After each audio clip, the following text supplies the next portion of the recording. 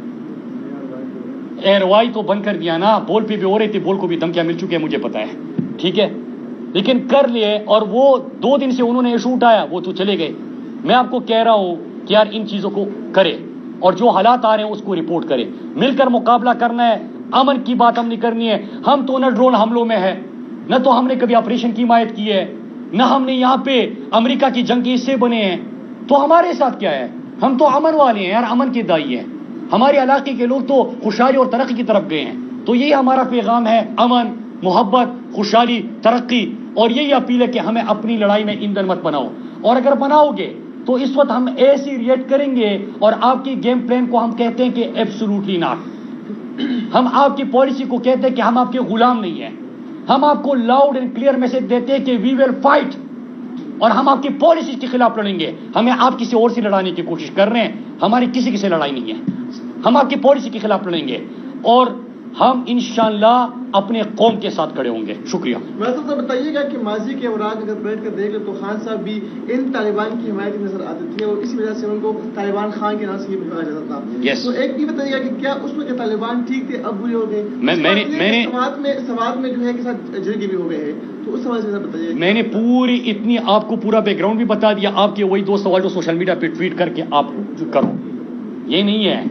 2001 سے عمران خان نے کہا تھا کہ ہم امریکہ کی جنگ میں نہیں جانا چاہیے. 2004 میں اکیلی ممبر اسمبلی تھے, انہوں نے اٹھ کے کہا کہ وزیرستان فوج مت پھیرو. امن کی بات کرتے رہے, مذاکرات کی بات کرتے رہے, کہتے کہ جنگ میں مت گھسو. کیا 20 سال بعد امریکہ جب مذاکرات کے لیے بیٹھ گیا اور افغانستان سے چلا گیا تو عمران خان کا موقف تو صحیح ثابت ہو گیا نا؟ کیوں 80,000 لوگ اپنے قربان کر دیے؟ نہ ہوتی لڑائی آج بھی لوگ نہ آتے. لیکن اگر آپ کی وہی پالیسیز نہ ہوتی, عمران خان ہوتا ہے تو امن ہے, عمران خان نہیں ہے تو آپ نے پھر سے وہ پالیسی شروع کر دی. کیونکہ عمران خان کسی کی جنگ کا حصہ نہیں بنتا. عمران خان امریکہ کو ایبسولوٹلی ناٹ کہتا ہے. عمران خان کہہ سکتا ہے کہ کیا ہم آپ کے غلام ہیں. عمران خان پوچھتا ہے میں اپنے لوگوں کے اوپر کسی کی لڑائی مسلط نہیں کروں گا, میں اپنے لوگوں کو کسی کی جنگ کا ایندھن نہیں بناؤں گا. عمران خان نے لڑائی نہیں لڑی, جنگ نہیں کی, امن کی بات کی. ہوا کیا؟ ہم ترقی اور خوشحالی کی طرف لے کے گئے. یہی تو پلاننگ ہے کہ یہ بات کرو, پھر کہو کہ وہ آ گئے ہیں, پھر ان کو اور ان کو لڑاؤ, پی ٹی آئی مرے, عوام مرے. ہم بھی وقوف نہیں ہیں, ہم نے آپ کی اسٹیپ میں نہیں آنا. ہم نے اپنی ترقی خوشحالی کی بات کرنی ہے, پورا پاکستان اپنے ساتھ ملانا ہے. میرے پاکستانیوں, جنازہ اٹھے گا سواد سے تو تپش آپ محسوس کرو گے, جنازہ اٹھے گا دل سے تپش آپ محسوس کرو گے. اپنے لیے کھڑے ہو جاؤ یار. 80,000 قربان کر لیے ہیں, مزید قربان کرنے ہیں. 7,000 سیکورٹی فورسز کے جوان جو شہید ہوئے ہیں, پاکستان کے ہر حصے سے اس کا تعلق ہے نا. آپ کے بھی جنازے اٹھے ہیں, ان کے لیے کھڑے ہو جاؤ. کیوں کسی کی لڑائی میں گھستے ہیں؟ تو یہ میرا یہ لاؤڈ اینڈ کلیئر میسج ہے. آپ لاتے ہو یا آپ اسٹریٹجی بناتے ہو؟ پی ٹی آئی کو لڑاؤ, دونوں لڑے, اور یہاں پہ امریکہ کو اور ان کے اداکاروں کو موقع ملے آپ کے گیم پلان کا. نو, ایبسولوٹلی ناٹ. بہت شکریہ.